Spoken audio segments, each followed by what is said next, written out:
Can we come back to this idea of Islam? Now, this has been in the comments, and I'm just genuinely curious. I've seen you describe yourself as a non-combative non-believer and still engage with Christianity. Some people would say this last engagement, up to personal opinion on if this was nitpicky or not. But is it true, and have you ever stated this publicly, that the reason you don't go hard or you don't engage with Islam, or you haven't, again, I'm just reading this in the comments, so I'm genuinely asking, is that at some point you were afraid for your life with regards to criticizing Islam? Is there any truth to that, any validity to that, or is that totally non sequitur and irrelevant? I think that's not the reason. I think this is unfortunate. I was doing a debate with Cliff and Stuart Connectley, and it came up in the Q&A, and the questioner asked why you don't talk about it and mentioned something about the safety. And so I said, well, yeah, of course, there is just the fact that it is less safe to do so. I can't remember the words that I said. And then I said that basically this is just not like my area. Like I say, I'm not an expert in anything, but New Testament is kind of like my thing. Like that's my jam. That's what I'm interested in. And that's what I kind of know about. And so the problem is that if I were to make a video about the Quran, you'd probably celebrate this, right? Like if I made a video about the Quran talking about how it has not been perfectly preserved or something. No, I think if you blasted Islam as a net negative worldview, I would probably be pumped that you did that. It'd be like, awesome. But the problem is that, can you imagine the kind of response that this Isaiah scroll stuff has had? When I think I'm actually right about this, imagine if I was just actually flatly wrong, which is very likely to happen if I try to do a similar kind of project when it comes to Islam. Now, for the record, of course, I have debated Islam before, and I have spoken about Islam before. In the years since then, I have specialized in the New Testament, even at the expense of philosophy of religion. You might notice that I haven't really been doing much in the way of like arguments for God's existence. Haven't said the word kalam in like 5 years, because it sort of fell out of focus as I began to realize that what I'm interested in, and therefore now what I probably know the most about, relevant to the discussions I can have online, is the New Testament. Unfortunately, that just means that I'm not very well equipped to talk about Islam. But I mean, of course, yeah, like it is dangerous, and you do receive death threats and all of this kind of stuff. Like, yeah, I mean, there is that. But and also, did you receive death threats? Like I saw you had a debate from several years ago from Mohammed Hijab, and I think I saw a reaction of yours. Was there death threats? And was there like It's a question that's not sensible to ask and not sensible to answer, because however you answer it, it encourages people to try. But I think people are referring there to a particular exchange that I had with Mohammed Hijab, in which he made some videos which some people have interpreted as him trying to issue some kind of threat, but I don't have any comment on that because people can go and decide that for themselves.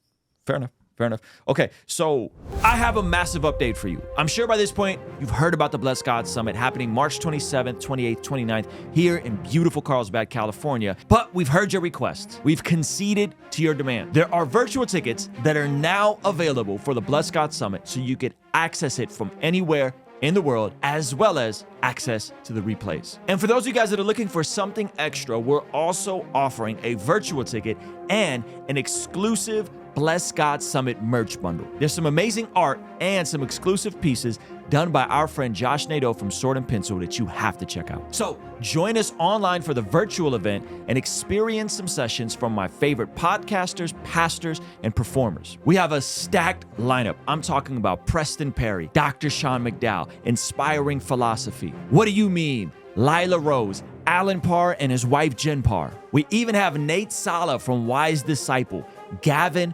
Ortland, David Wood, Avery from God Logic Apologetics. And on the pastoral side, we have my friend Daniel Golding, Pastor Ed Newton from CBC in San Antonio, and my personal pastor from Rhythm Church, Pastor Jeff Moores and his wife Erin Moores. You won't want to miss out from amazing performances from America's Got Talent winner Dustin Savella, Billboard charting hip-hop artist John Keith and Miles Minnick. And we're still finalizing a few more speakers. So head over to blessgod.shop, get your virtual ticket now, and you can get yourself a bundle with some of the exclusive merch as well.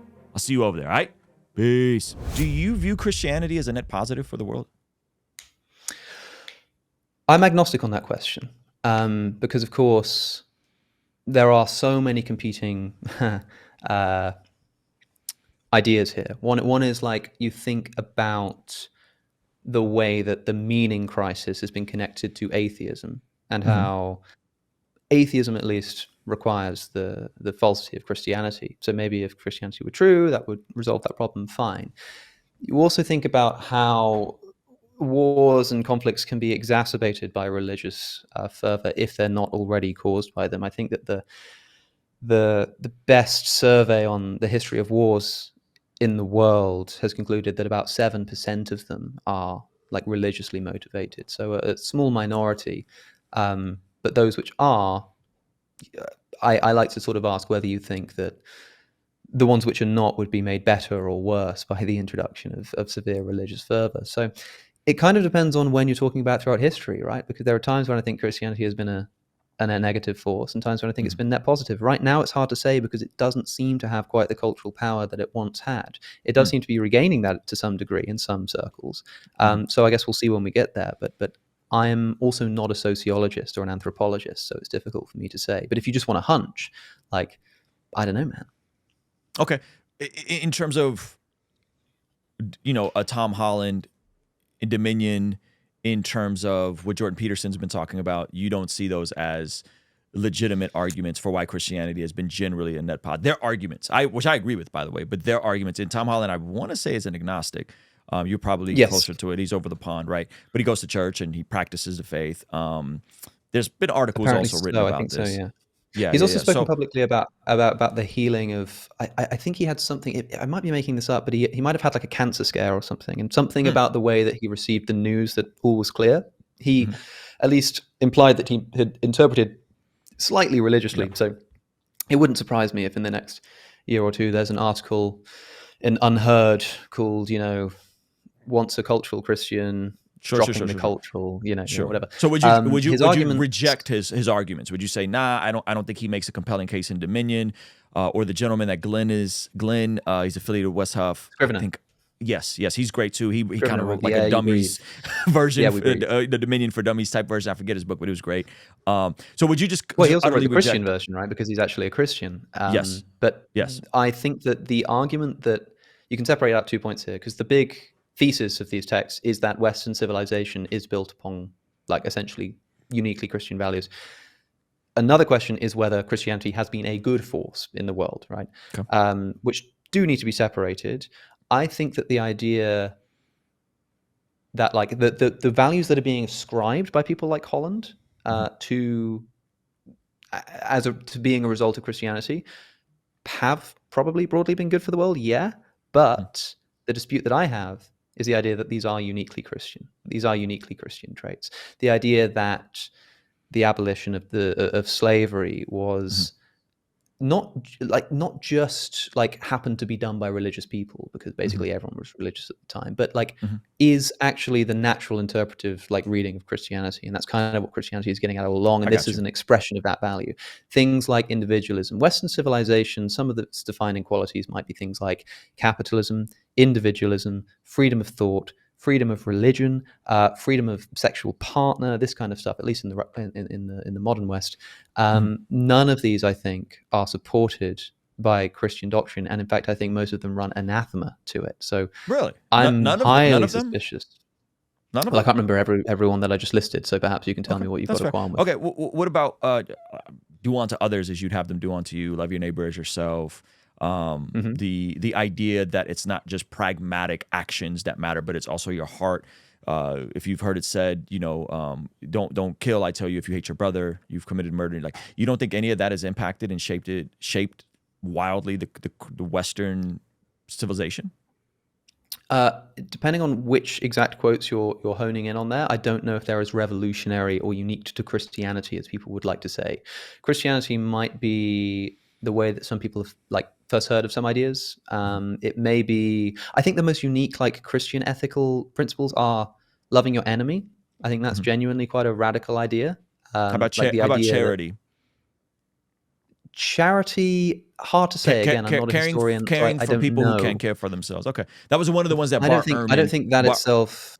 Bart Ehrman conceded. That was one of the one from Glenn's book that he said he could draw a through line and connect that value to Christianity, Christians caring for people who are of less power.